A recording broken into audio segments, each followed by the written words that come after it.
The following is brought to you by the Social Suplex Podcast Network.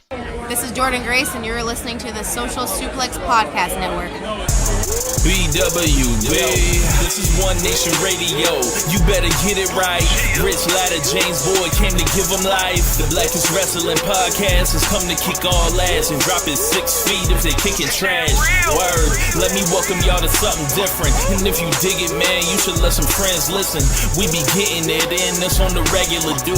Ravish and flow, but this shit rude. See, James don't rap, so I had to break it down. The whole network, man, we coming for the crown. Raps in the columns, I keep them both covered. Making the beats too, so the listeners can bump it. Hit us with the rating, yeah, I'm saying it's a 5. Before you hit it, talk, bob your head side to side. It's One Nation Radio, and this is the beginning. It's Rich, and I'm here with James. It's time to listen to One Nation. We got to unleash the power of the pyramid.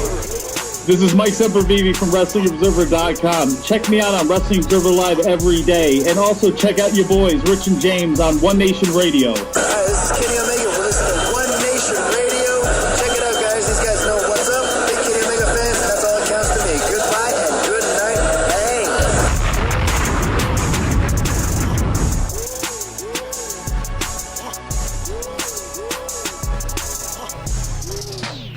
Welcome to the July 29th edition of One Nation Radio, a special edition. Who am I kidding? They're all special editions. This is Rich, and I am joined today by James Boyd. You know, this is crazy. I've got James back in the saddle. And he goes silent. Great. Oh, sorry, I had it on mute for a second. My bad. Trigger button is slippery. Anyway, so what's going on, man? Not much, man. And today we are joined by the one, the only Dr. Chad Matthews of LordsOfPain.net and LOP Radio. What's going on, Chad? Not much, man. Just happy to be on the show. Thank you for having me. I'm looking forward to chatting with you guys. Yes, man. And Chad, the reason we have Chad on the show, aside from that he's one of our good buddies, is Chad, as you guys have been hearing over the past month or so, I've been dropping references to it. He has a book called The Greatest Matches and Rivalries of the Wrestlemania Era that is due for release soon. What was the date on that, Chad? This coming Wednesday, August the 1st. Awesome. Yeah, and if you guys haven't checked any of Chad's books out thus far, I believe he has one about the Starrcade versus WrestleMania era, as well as the WrestleMania era, ranking the top 90 superstars of the WrestleMania era. He has 3 versions of that, and then this is the newest one that he has released. Am I missing anything? No, that'll pretty much do it, man. I think the 2 main ones are the WrestleMania era, the Book of Sports Entertainment, and then this new one, the Greatest Matches and Rivalries. Once I wrapped up writing the WrestleMania era several years ago, I immediately wondered what's my next project, and that's what I settled on, and I have thoroughly enjoyed putting the time in these last 5 years to get it ready, and the time has finally come to release it. Yes, sir. Yeah, man, me and James, I believe maybe a couple others have gotten advanced copies of the book. I have not read the whole thing yet, but I've read, around a lot of it. I know what the tone of it is, and I've been reading Chad's stuff for, 3 or 4 years now. We first connected back when, I believe we were writing on What Culture, if I'm not mistaken. Correct. And correct. Yeah, and they let us get away. So yeah, man. So I've heard you call this one your magnum opus. What makes it so?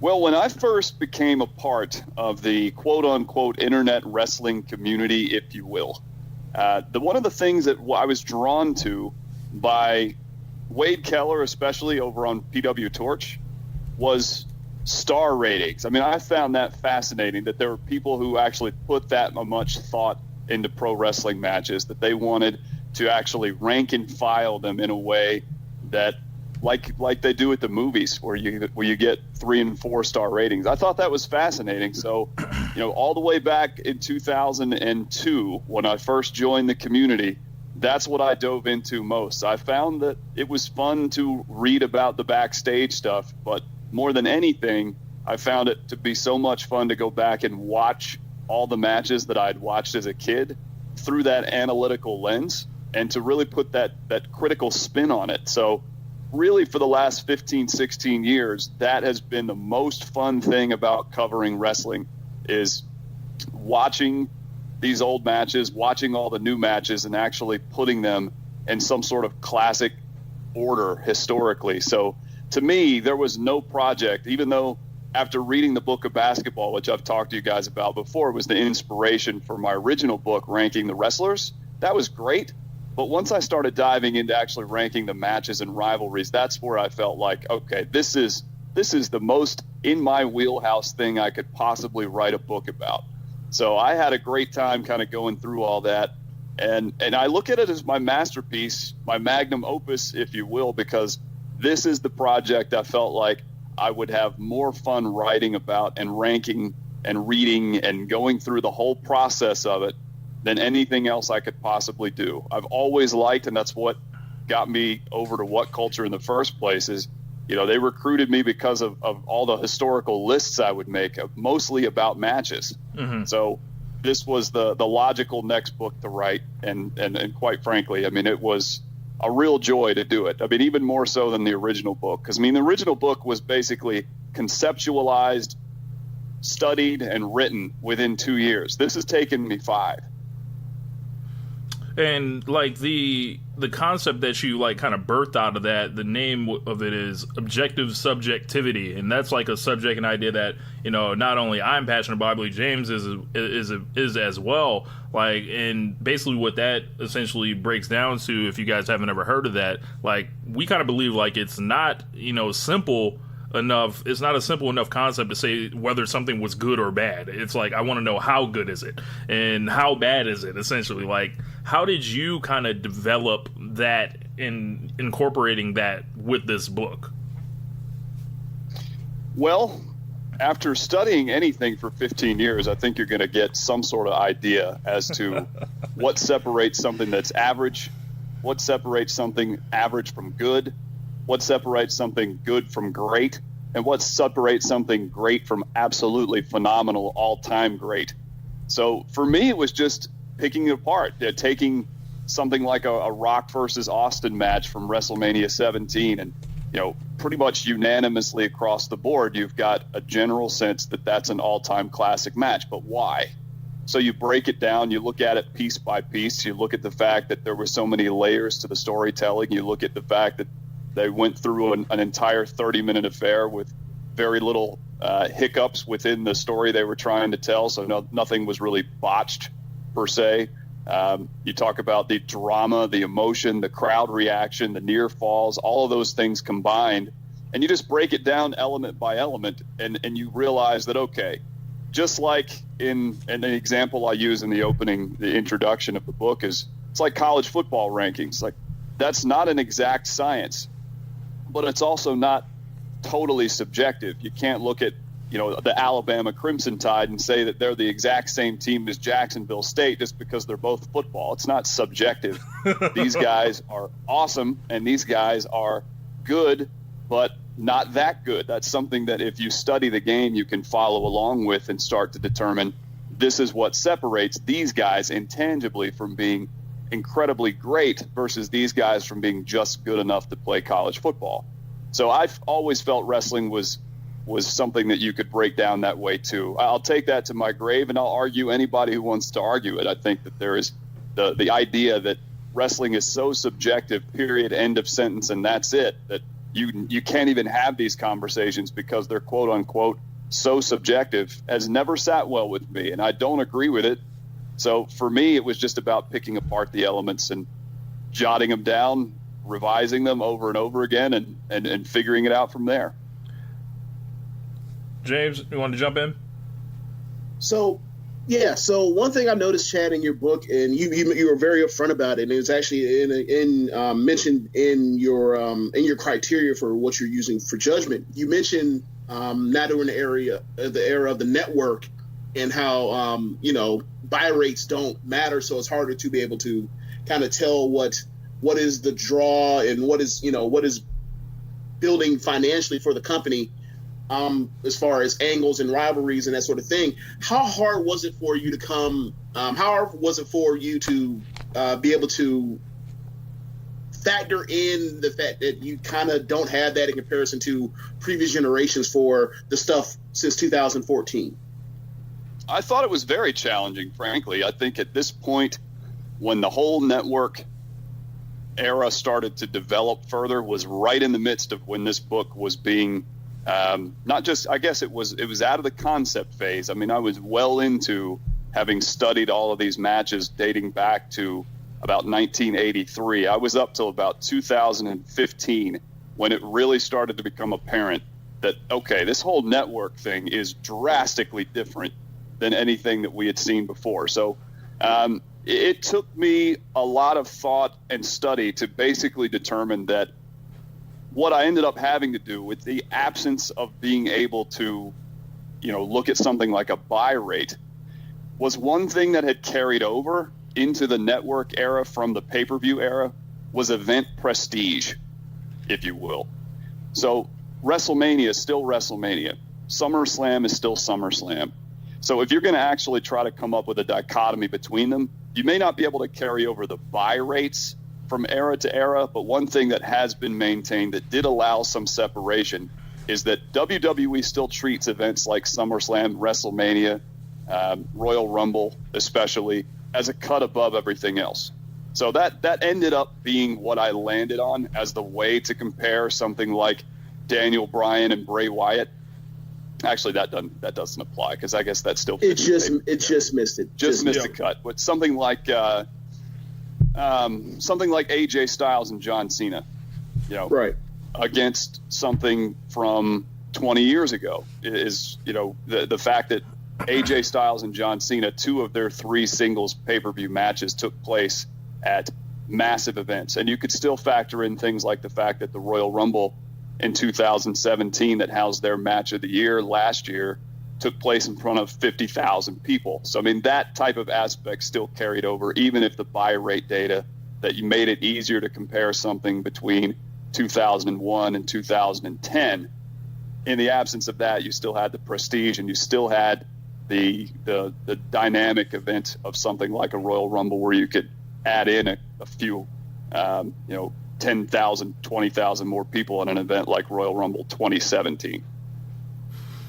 What kind of research went into these chapters? Was it just as simple as, hey, I'm just gonna sit and watch this match until I pretty much bleed myself of every type of analysis? In some cases that some of this stuff was 20 or 30 years ago, and as much as we have been watching wrestling forever, it's kind of hard to put yourself back in that moment. Was it easy for you to take yourself back to these moments, to put them each in the right context? I've always found it to be a worthwhile exercise to try. I think I've done all right with it over the years. I mean, I've been at this type of comparison long enough to be able to, as much as it's possible, to, for instance, something like Greg Valentine versus Roddy Piper, to put yourself back in 1983 and try to mentally connect with it on the level that it was supposed to connect with back then. So, I mean, in that sense, it's challenging, certainly, but I didn't think that it was impossible, especially with a match like that. A lot of the stuff that made the cut in this book from that era are things that watch as totally different than what we see today. Nothing that you'll see today looks anything like Greg Valentine versus Roddy Piper in a dog collar match. Nothing that we see today looks anything like Magnum TA versus Tully Blanchard in a steel cage I Quit match. Those matches, I think that they allow you to get invested in them, even if you don't fully immerse yourself as if it's 1983 or 1985, just because of how unique they are. When you watch them as compared to, I remember one day, this was in 2016, my wife and my kids went to visit my wife's parents. And that weekend, I mean, I just binged a ton of different matches. And that was in the phase of the project where I'd gotten out of ranking everything against its year. So, for instance, ranking things like Edge and John Cena in 2006 and their TLC match against the Edge and Foley hardcore match from that year's WrestleMania. So getting out of that phase and really putting matches like Edge and Cena from that TLC match up against Magnum TA and Tully Blanchard. So that was one of the ones that stuck out at me. There were 4 matches I watched consecutively, and I took copious notes about them. It was Foley and Orton from 2004, Magnum TA and Tully Blanchard, Edge and Cena, and then the 92 War Games match. And I basically just poured over them and picked them apart and looked at, all right, well, I mean, regardless of what era these came from, you know, what intangibly about War Games 92 stood out? And there were like 10 things that stood out about that were totally different than what you saw in those other 3 matches. But at the end of the day, when I was comparing them head to head, things like Edge versus Cena actually got a little bit of a nod ahead of those, because not only did you have a lot of the innovation from that some of those matches earlier on featured, but you also had some of the dynamics of the rivalry and playing out in a more modern way that I thought stood out in a more fluid manner. So, I mean, there were certain aspects like that stood out when comparing all that. But, yeah, and I think I've kind of gone off on a little bit of tangent and lost my train of thought as to what your original question was, so my apologies. Oh, no, you're all good, man. Yeah, man, I was thinking, you know, the only thing that is holding a lot of this stuff together, like you mentioned, all those street fights and everything, is the only commonality is that they're all street fights. So you just have to find a way to kind of, you know, bring them in their own proper context. But James, you got any thoughts on that? Yeah. So as I was going through this book and just even going through the stuff that I really hit on, which was the since 2011 stuff to now, I don't know how much. I guess my question is, do you think you could have done this book if you had not have done had this not been specifically you as a person that has done the greatest superstars of the greatest wrestlers of the WrestleMania era, when you've gone through and dissected all these guys, so you do know by going through their careers who their main rivals are, what was important as a guiding line as a guiding or starting spot to take you to where you are now with this book. Do you think you could have done this without that? Probably not as easily. Certainly the writing that original book gave me a lot of context to some of the things that ended up being the focal points and rivalries that I look back on from a long, long time ago. I think the thing about the WrestleMania era, the original book that I wrote, was I basically went through and relived everything from 1983 on, anything I could get my hands on. And it'd be a lot easier to do now. I'd say another advantage this time around was the network in existence. Before the original book was watching grainy YouTube videos mostly to catch up on this stuff. But yeah, I think that original book absolutely helped make it a little easier to have a starting point, because I had this long list of matches that I'd watched and kept notes about from that original book that I could refer back to, that I could go back when I was watching something like the Rock and Roll Express versus the Andersons at Starrcade 86. I mean, I took a lot of notes about that because it'd been so many years since I'd seen it. So I could go back and review that, pick it apart, look at some of the details I'd noticed then, add them in with the details I'd noticed now, since I was comparing it to so many other things and had been essentially just immersing myself in great matches for so many years. So absolutely it was helpful. I think one of the coolest things about the book is like how when people see like a list, right? It's just like, all right, you know, obviously there's a level of opinion that has gone into it, but you basically have created this system that I love for you to like share with us, because it literally breaks down to numbers on each of those. Like, could you let everyone know essentially, like, and I don't know if this was the main scale, did you stick to it like 100% or not? Well, I'll just break it down for you. Basically how it originally started, which was the idea came to me right after SummerSlam 2013. And if you remember, SummerSlam 2013 has got these two incredible matches right on the same card. CM Punk and Brock Lesnar is in basically the end of the second hour, And then the main event is Daniel Bryan versus John Cena. Like, oh, wow. I mean, I personally, right off the bat, I thought, how am I going to, at the end of this year, decide between these two matches for match of the year? Because they were both incredible in their own way. So basically what I did was I said, all right, let's look at every possible detail right offhand that I can come up with to compare these two. All right, which one was more historic? Check. Which one was the best pure match, like just in terms of all the basic things that go into a wrestling match, from the execution of the moves to the to the psychology involved and how deep did that psychology go, to the ability of each wrestler to sell what was going on in the ring. And I broke it down that way, and then I went down further and was looking at, is there any moment, even just a momentary blip on the radar where something didn't go right? And if that was the case, then I would mark that down and dock it. If it was, I mean, I even broke it down to if it's a full-on botch, like if this guy clearly was supposed to do something else in this moment, then that's -1. But if it was just a tiny little slip-up, then that's -1/2. And I basically took the classic 5-star rating scale and gave them a score on a scale of 1 to 5 for each of those. 5, 4, 3, 5, 4, 3, 5, 4, 3, 5, 4, 3, all the way down for about 13 different elements that also included how good was the climax? Did the climax make sense? Did the climax inspire a great crowd reaction? Did the climax fit the story? What was the crowd reaction like? Was the crowd going bananas? Was the crowd into it but not going bananas? Was the crowd sort of kind of into it? Was the crowd lukewarm?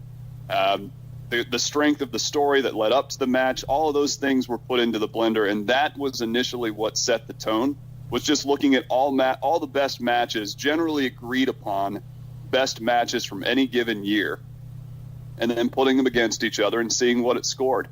And it's interesting when you follow that, and let's see if I can pull up an example real quick. I don't have my notebook with me. I've got one for you. I've got one for you. I'll use the one that you used in your book. You said, for example, Ricky Steamboat versus Ric Flair's highest score among the 3 all-timers was 50.0 in 1989 compared to 51.5 for the Triple H versus Mick Foley street fight at Madison Square Garden in 2000. The process was repeated for both with the best of each major event and stipulation match, the data for which was then blended with the year-to-year scores for greater clarity on the initial rankings. So let me break that down further. So let's use that as an example. So you've got, what I found interesting about this scoring system is it very easily actually separated the stuff that generally tends to be thought of as 5-star from the stuff that was generally tended to be thought of as like 4-star. So for instance, in the honorable mentions, it's meant that one of the matches that's discussed is Chris Benoit versus Eddie Guerrero for the United States Championship, the one that crowned the first U.S. champion in the WWE lineage of that title. Right. I think if I recall correctly, that ended up scoring like right around a 37-38. So if you think about that match, it's generally regarded to be a 4-star match. Steamboat and Savage, Steamboat and Flair, both generally tended to be regarded as 5-star matches. So you end up with this pretty substantial dichotomy of this stuff that had mostly been regarded as being great, but not all-time great, didn't score anywhere close using this formula to the stuff generally regarded as classic in that all-time sense. So I thought that was interesting. It helped make it very easy to separate everything. That's how the year-to-year stuff broke down. It was basically, all right, I'm going to take, using 01 for an example, I'm going to take the Jericho-Benoit ladder match, the 3 Stages of Hell match between Triple H and Austin, the Rock-Austin match, TLC 2, and just on down the line, because there were a lot of great matches in 2001. It was one of the heaviest years of study. And something like Triple H and Austin scored incredibly well, even though it was on a crap pay-per-view by comparison to WrestleMania, the Rumble, SummerSlam, etc. Whereas something like Angle and Austin didn't actually score that well, even though it took place at a more prestigious event. So there was a lot of stuff like that I found to be really interesting as I went through the process. Year by year, I went through all that, and then I took those matches that scored the best and started putting them head-to-head against each other. So it was those initial scores that gave me some sort of a framework to build the rest of the book's spine off of, if you will. And then year to year, breaking it out from there into the head-to-head type rankings, then you start looking at stuff that may not have scored that well. Like Edge versus Matt Hardy is not something that scored very well in the year-to-year rankings against its peers from 2005. But you start putting it head-to-head against things from 1983 or 2010, all of a sudden Edge versus Matt Hardy shooting up the rankings just based on the fact that if you watch it head-to-head, man, am I having a blast watching this? Yes, but it's also just the storytelling in this match is better. The psychology of this match is more sound. The execution's just as good, if not better. There are intangible qualities like the fact that Lita's on the outside making her presence felt, gets involved in the ring, and you've got that added aspect of the Edge-Hardy cage match. It's not just about what's going on in the ring, but it's what's going on outside that worked its way into the ring. The crowd reaction's great. I mean, it's just all of a sudden you start comparing those types of things head-to-head, and there's some very intriguing things that started to be revealed. To me, it was like your version of the 42 Club that Simmons wrote about in his book. Like, when they would add up the points, rebounds, assists, and if it's over 42, you can see that's like a legendary performance that someone had did, and, you know, kind of like the 42 Club / the wine cellar, essentially. Absolutely, and I want to make something very clear, and it's that, you know, I've seen a lot of, I've been around for a long time reading different columns from a bunch of different people, and I've seen people go through a process where they create a numerical scale, but the results it spits out don't make any sense. Like I remember years ago, we had a guy on LOP who created a top 100 wrestlers of all time list, and his mathematical formula spit out Brock Lesnar as number 99. And the guy ahead of him was like Big Boss Man. Like, okay, if you're creating a numerical system, you've got to rectify the fact that that doesn't make sense. You know, you have to be able to step back and look at it and say, all right, that's a result that doesn't make sense. And what I liked about what I came up with was largely I didn't have anything on there that didn't make sense. You know, everything seemed to make pretty good sense. Anything that was a good match ended up not making the cut because it was just a good match, and it wasn't something that had any sort of intangible quality that would boost it and make me take a second look at it. So the raw scores ended up putting together a laundry list of things that if we sat down, the three of us, and just spent 3 hours chit-chatting about it, we would probably come up with something very similar to what this scoring system created. The nice thing about the scoring system was that it created separation. So if we were going to talk about Cactus Jack and Triple H's street fight, but we had no context around how to compare it to and rank and file it against something like Ultimate Warrior versus Hogan from WrestleMania 6, then we'd just be sitting there talking about, well, we liked it more, or this, or it watches better now. But if you actually have a scoring system, then you have, okay, well, all right, Hogan and Warrior scores incredibly well, but so does Triple H and so does Triple H and Mick and Foley. So then those two actually were great examples because they scored very close to each other. But if you watch them head to head, there's no comparison. You know, you watch them head to head, putting all those other things I talked about earlier, the psychology, selling, execution, and all that, put them head to head, then the comparison, there really isn't one. Triple H and Foley is a far superior match. They score very similarly, which gives you a dichotomy to work from, but then you start looking at it closer and closer, and that's really what the last, 2 out of the last 3 years were spent doing, is just making sure, okay, does that make sense? And if that doesn't make sense, then move it back. The only exception was more modern stuff. AJ Styles versus John Cena, I think, is something that really is going to have to stand the test of time before it can justify fully the ranking that I originally gave it, which was closer to the top 25 to 30 rather than where it landed at closer to top 40. And I think that's a good way to compensate for time too. Like, obviously if you watch a match from 1990, it's not going to be what it is in 2017 or even the year 2000 by that time. So, and James, you had something you wanted to jump in on? Yeah, that was actually AJ and Cena actually was one that stuck out to me because I was, as I said, I was mostly focused on when I originally, since I haven't had a chance to get through all of the book. The part that kind of surprised me was, and I was a pleasant surprise, was actually seeing AJ and Cena in front of, say, Seth and Ambrose. And I was like, Well, okay. Like, I mean, they only did, the 3 matches, but, like, these matches are monumental matches in the history of modern WWE. And they knocked it out of the park both times. Those are certifiable classics. So, I mean, I was talking about this maybe the other day with Rich and a few other people. Like, what's the best match since AJ and Cena at Royal Rumble 2017 in WWE? What is it? It gets real rough. Yeah, like it might be like for all we know, this might be like the last dinosaur before the asteroid comes in and crashes the planet. For all we know, but so I mean, we were talking about we were talking about all the massive undertaking that this book has been for, as far as researching and be able to modulate to where you felt comfortable with where the rankings set.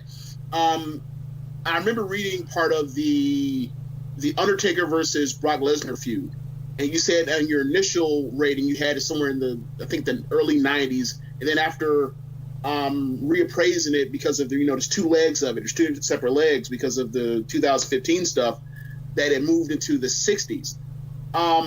Were there any other, or better way to ask you is, what was the most surprising jump for you in a positive direction or negative direction from your initial rankings to the book?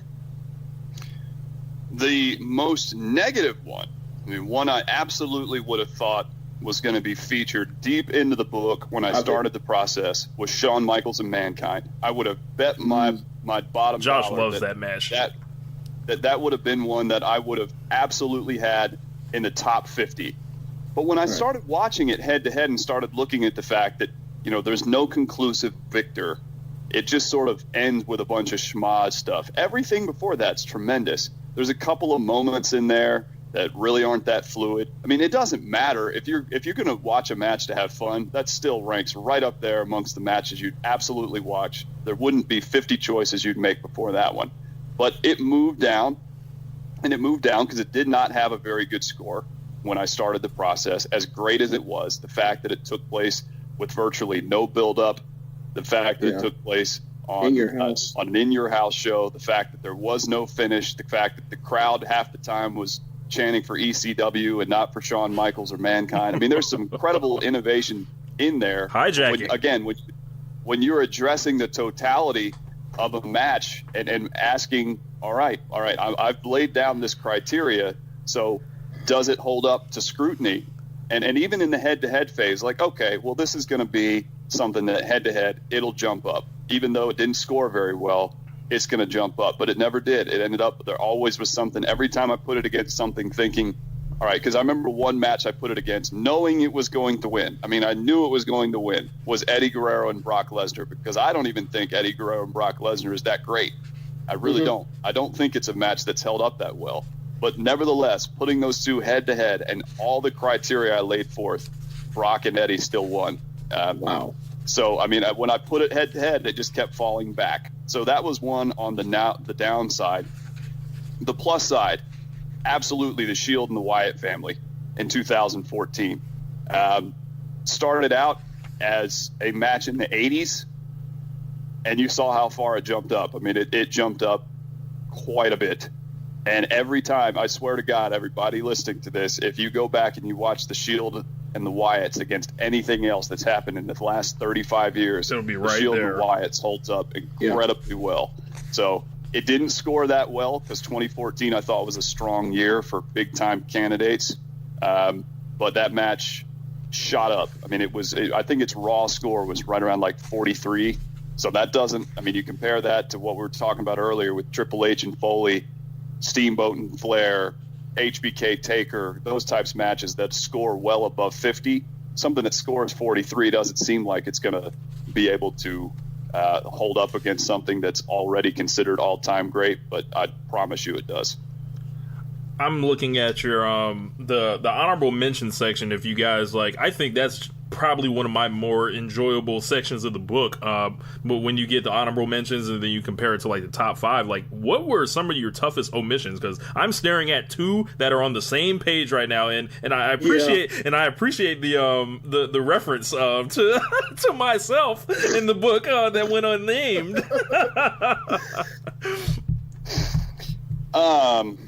Man, let's see.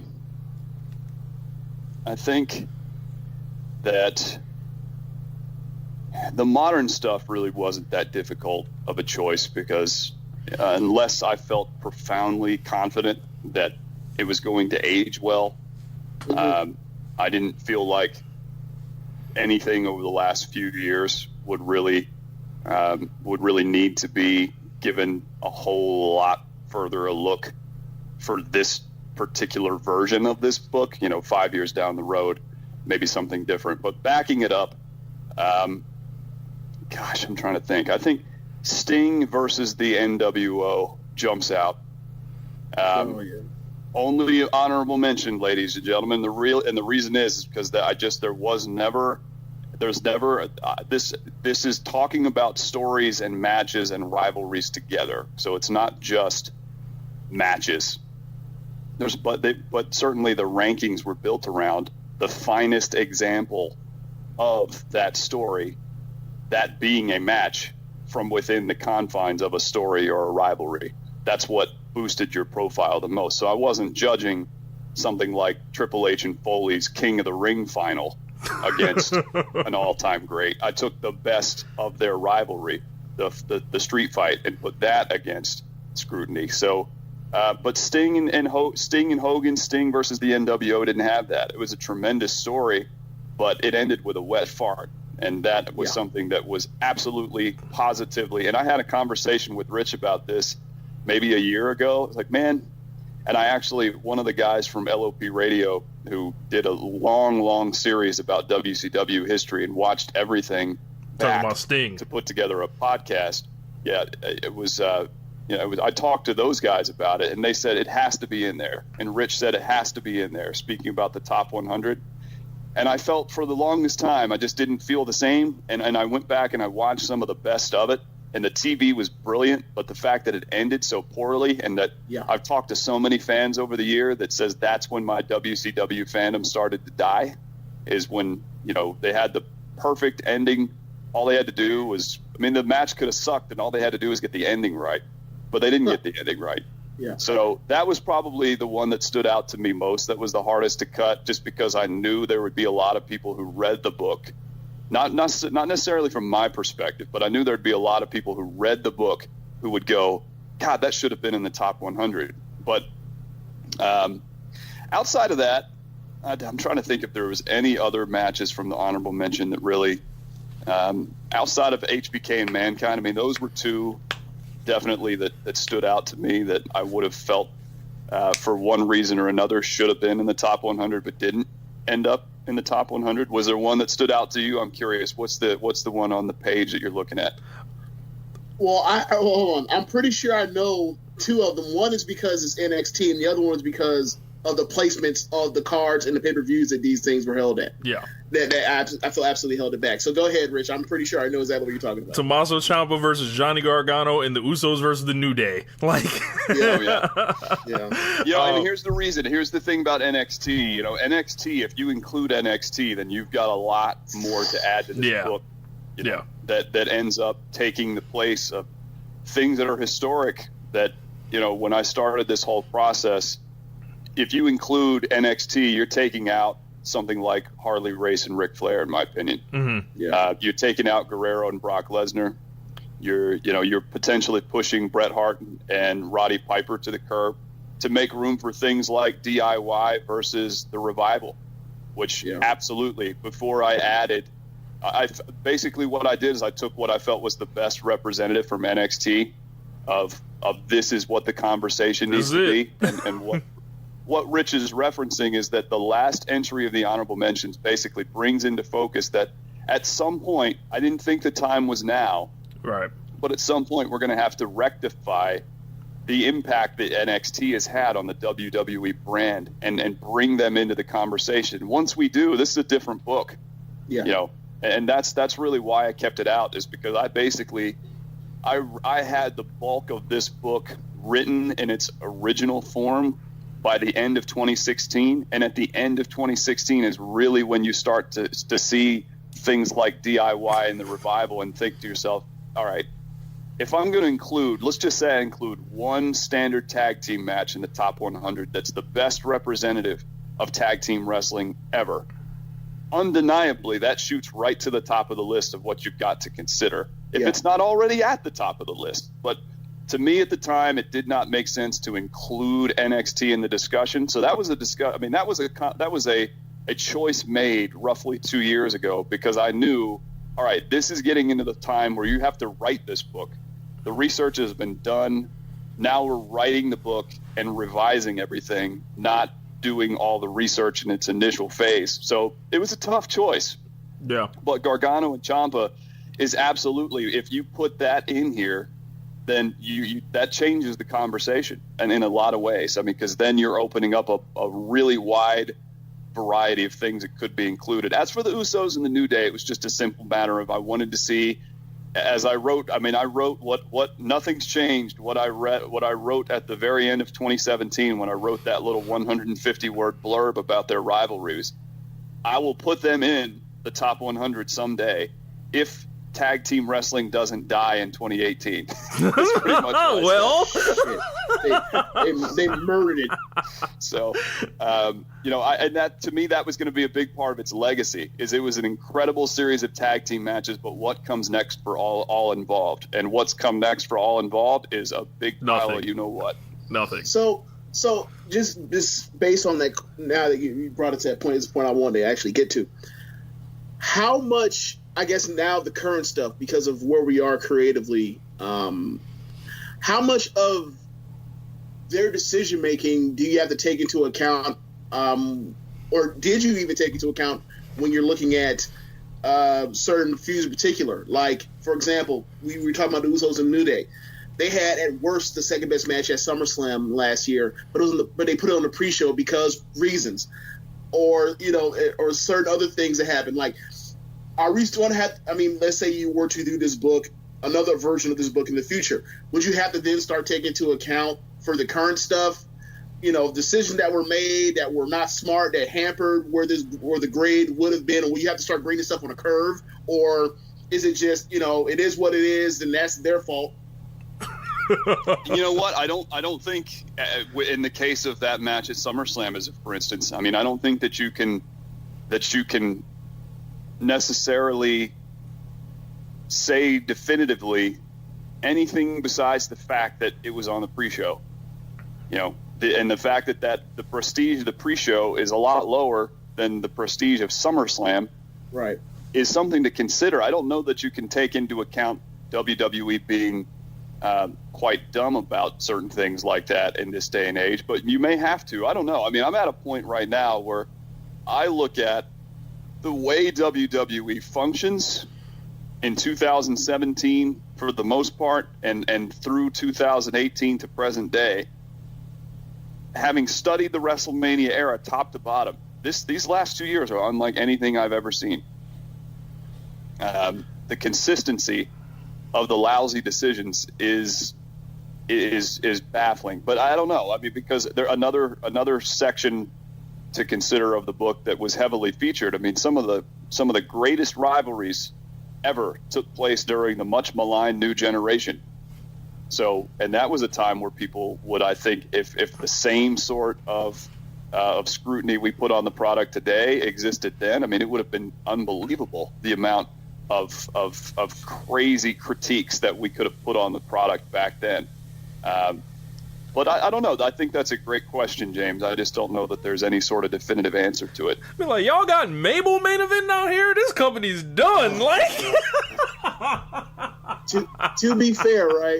I saw, I think it was King of the Ring or SummerSlam '93 when they were in Chicago, and they were doing the Men on a Mission thing with Mo or whatever else, and Mo was rapping when they came out there. They had Chicago rocking. Like, I don't know.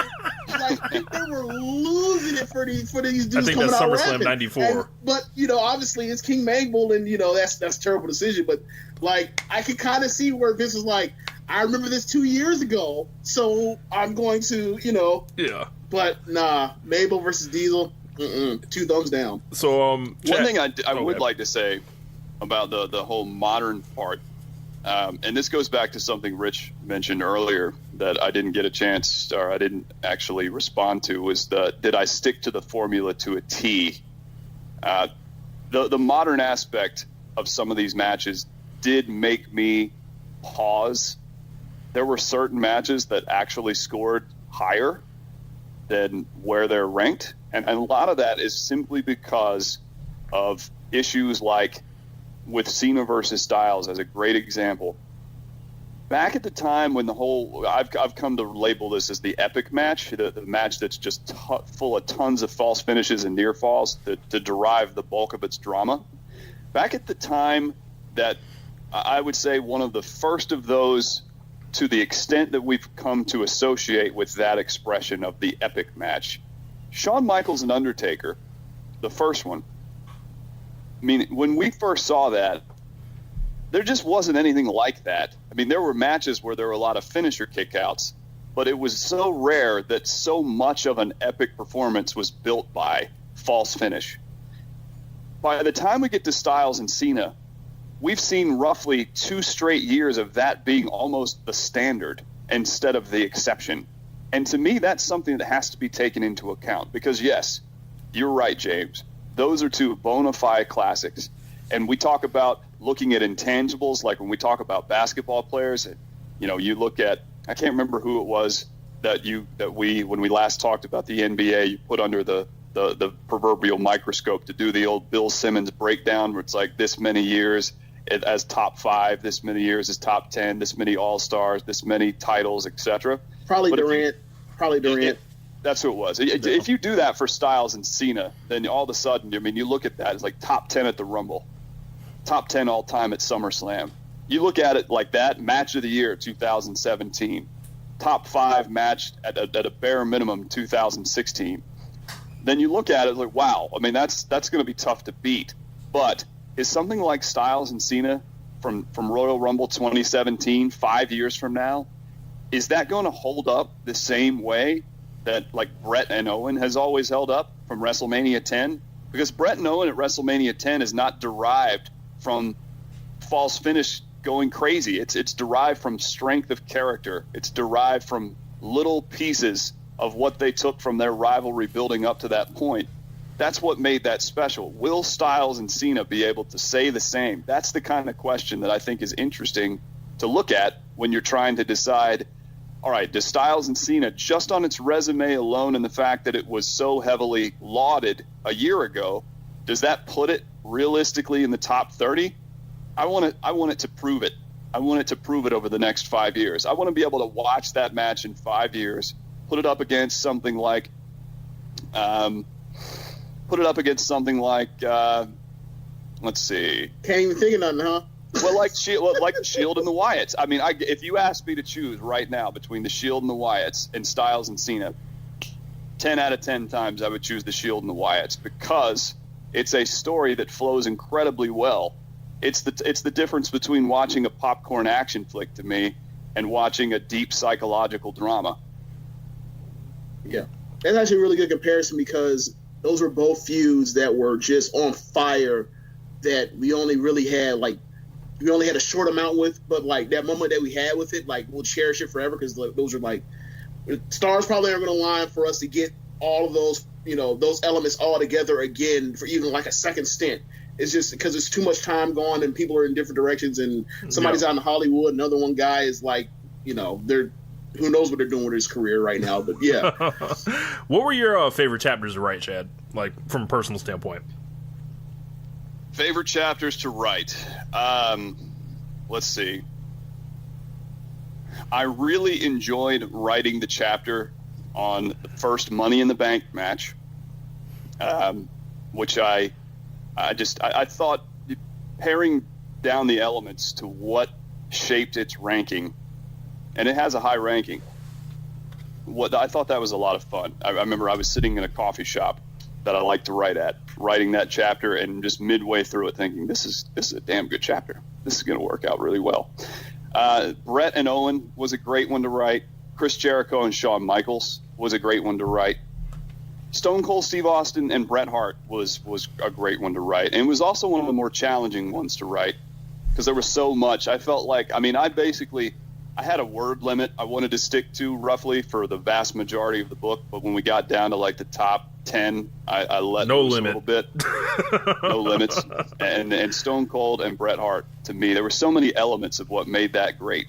So, and I wanted to touch on all of that. Whereas if Stone Cold and Bret had not been a top 10 chapter, if it had taken place in the 50s, then I would have had to basically edit down the vast majority of what I wanted to write at full length into like a 1,200 word column. And so I liked that freedom at that point in the book of being able to just let loose and write until I couldn't write anymore, and then go back. And I remember that was a one take chapter. Yeah. Stone Cold and Bret. I wrote out all of that, went back and read it, said there's not a damn thing I want to change about that.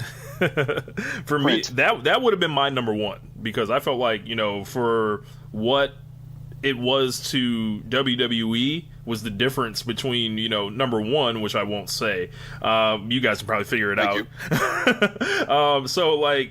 I thought, from a strictly like a wrestling rivalry, like number two, it had much in its effect on WWE. I thought it just blew everything out of the water as compared to number one, which was pretty much, it set the stage for wrestling in a sense. So, like, and what it would, become in the years following it, but for a rivalry between this guy versus this guy, I don't think there's anything ever better than Bret Hart versus Austin, especially where those guys were in their careers, what happened in the fallout to the winner and the loser. They were never the same again, like either of them, and it was like it was nuts. Oh yeah, I mean that's I will say this very, very clearly, and I think I wrote this in the book. I watched Stone Cold Steve Austin versus Bret Hart from WrestleMania 13. There was one stretch where I watched it like 10 weeks in a row, and it never got old. It was absolutely like the whole package, like the whole, from the video package where the old school guy who's like, we've watched as our heroes fall. That old. Yes, that whole thing. Got Todd Pettengill doing the voiceover for the pre-match video hype thing, and just that whole the entire presentation. I watched it over and over and over and over again, and I never got old. It really never got old. So I mean, if this was a book based on one match to match, and that's it, it would have been number one. I think. At the end of the day, it would have been hard for me not to choose that. I got a question submitted from Nicholas Guerrero. What's up, Nicholas? He said, what's next on the horizon now that this book is completed?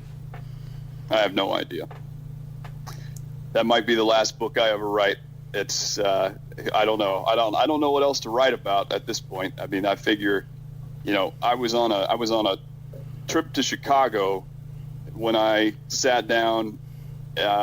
I was at a seminar. I was actually at a professional seminar, and my flight got canceled, and ended up having to stay at a hotel until I could catch a flight the next morning. And that night, I brainstormed, if I was going to do another book, what would I do? And it took 5 seconds for this one to come into my head. I've been wondering what I'm going to do after this for a while. I've got nothing. I don't know. It's like enjoy this. Like that's like the thing, like when somebody like wins the award for modern masterpiece. All right, what's next? Well, I don't know. This is next. I promote this book. I rewrite this book. I basically do everything with this book, like, because this is the one. This is the baby, essentially. Drop the mic and walk off into the sunset. Right. Do you want like each of your books to kind of stand on their own, or were you like intentionally trying to build like a body of work with connections between each book, or just the last two in particular? I certainly think that this one should stand on its own. Obviously the Wrestlemania era has been a phrase I've used a million times over the last 6 years. So I like that. Obviously, that from a branding standpoint, that connection is great, and I think that if you end up loving this book, then I think you'll really enjoy the first book that I wrote, because I think that there's two great questions for wrestling historians, fans to discuss. One is, who's the greatest wrestler, and the other is, what's the greatest wrestling match? So I think that quite frankly, those are the two questions that logically have to be asked. So, I guess the two books do go sort of hand in hand in that regard. But this one, more than the other one, I think should stand on its own. Awesome, man. James, do you have anything else to add on that? Yeah, I got a quick question. So, Chad, I listen to your podcast almost religiously, almost weekly, and because I find you to be a great reference, and also somebody as almost like as obviously an authority on pro wrestling. Like obviously we talk every so often, and we know each other as colleagues or whatever, but like I do listen to your podcast as if you're like your Meltzer or anyone else I listen to. Thank you. So. And I think I actually said that when you sent me the advance of the book, and then like you didn't respond, like you didn't even take it as a compliment. You're just like, okay, he's being gushy, so I'm not even going to respond to him. But that's besides the point. So, I remember a podcast maybe in the last 3-4 months about you talking about the Miz and your new and how you had to reevaluate him and move him up the list for historically as far as his legacy in the WrestleMania era. I forgot what exactly where you moved him to. Do you remember where you put him? I think at this point it's realistic to keep him right tucked inside in my first book. I basically have 3 tiers: the first tier, the second tier, and the third tier. And I think he's right at the top of the second tier at this point.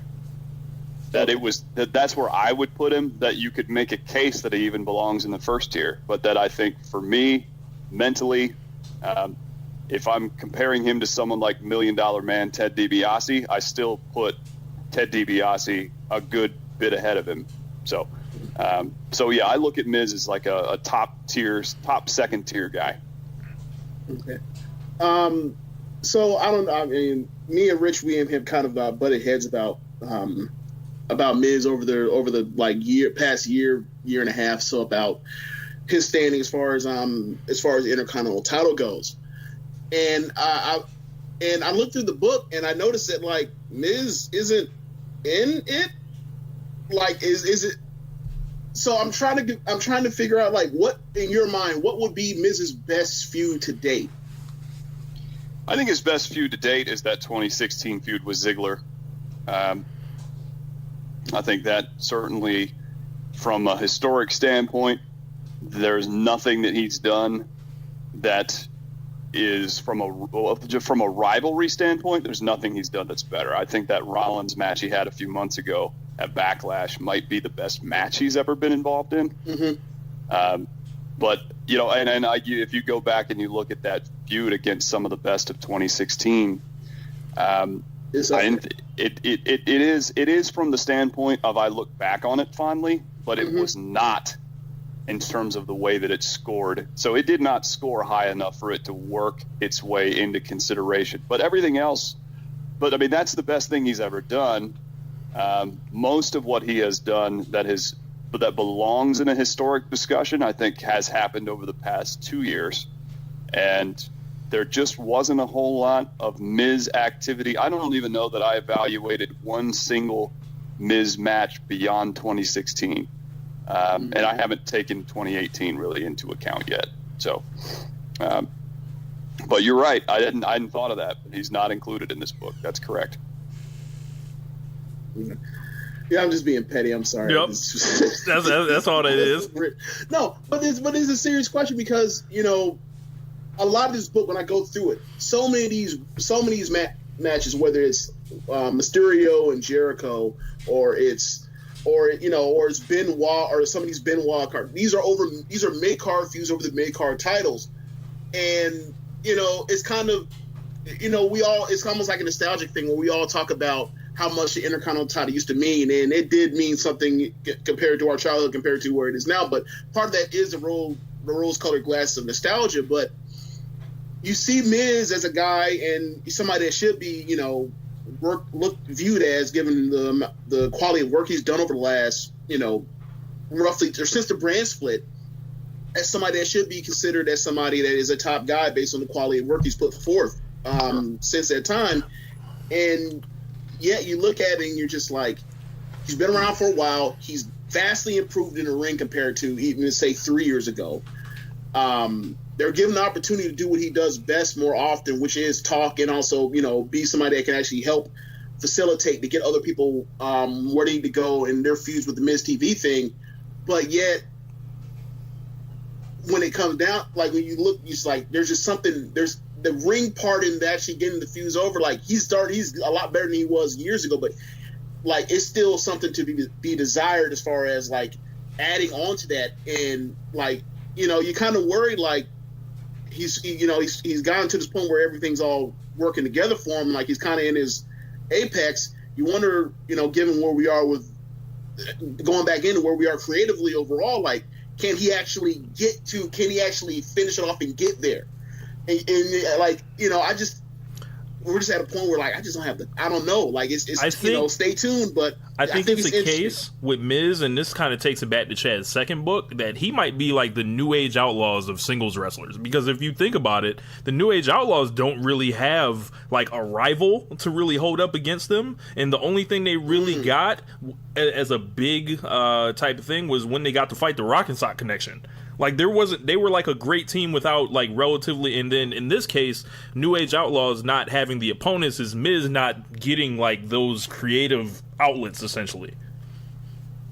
Gotcha. Okay. Sure, and I think in terms of comparing some of Miz's best work in the mid card, specifically talking about this book, some of the things that a Mysterio Jericho had working for them, and Jericho Benoit, using that as another good example from the mid card. Eddie Guerrero versus Rey Mysterio from Halloween Havoc 97, is all of those types of matches. They had incredible innovation working in their favor. Things we hadn't seen before, things that made them stand out against their peers, not just from their year, but historically as well. Miz versus Ziggler didn't have that. Was it great? Yes. Was it in-depth? Was it fun television? Was it something that made you feel? Yes, it had all of those things. From a mid-card position, to compare that against something that was on a grander scale, on a bigger stage, in a bigger position, it didn't hold up very well. And the same, what we'll see about this whole Miz-Rollins match, I could very easily see that holding up incredibly well, and it may end up having the advantage of coming from a year where there wasn't a whole hell of a lot else to compete against. So there are elements like that to consider. But the Miz has got to do the basic thing that Miz has got to do, I think, to start pushing his name up the historical ladder, is he's got to have the same quality of matches that he had with Dolph Ziggler in 2016 and that he had with Seth Rollins in the Backlash 18 opener toward the main event. If he does that, then he's a first-tier guy, there's no question. But that's what he's got to do. He's got to do that when the spotlight's greater, I guess you could say. Because in his spotlight situations, you put him, you ask what's he done at places like Royal Rumble, WrestleMania, SummerSlam. Nothing.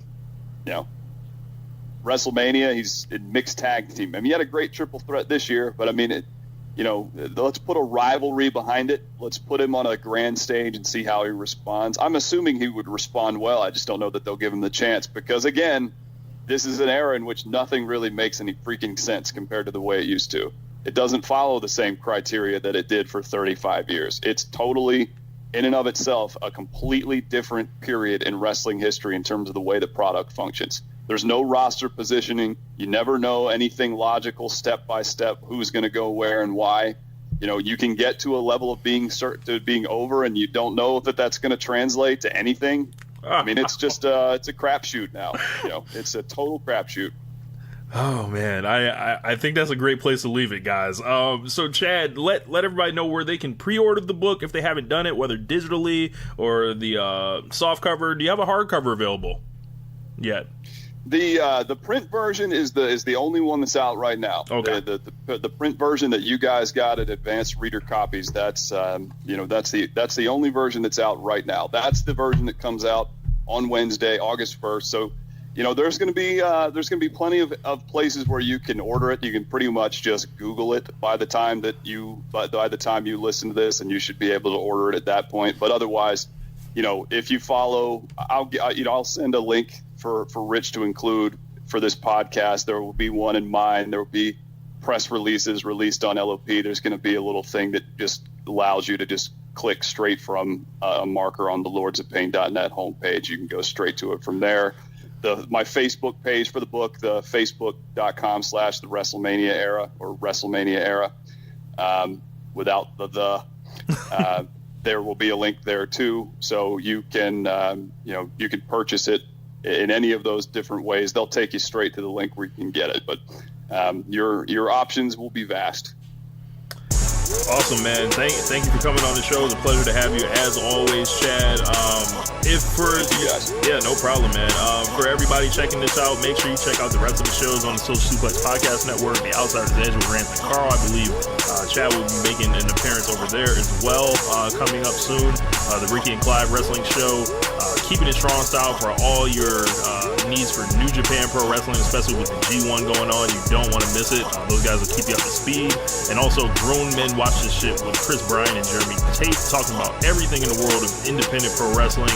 They just did a show where they were talking about Matt Riddle and a bunch of other stuff going on. So, and with PWG and Bola, if you're a fan of all that stuff, those guys will be the premier source for that. So, for James, this is Rich, and we are out of here. Peace. Later.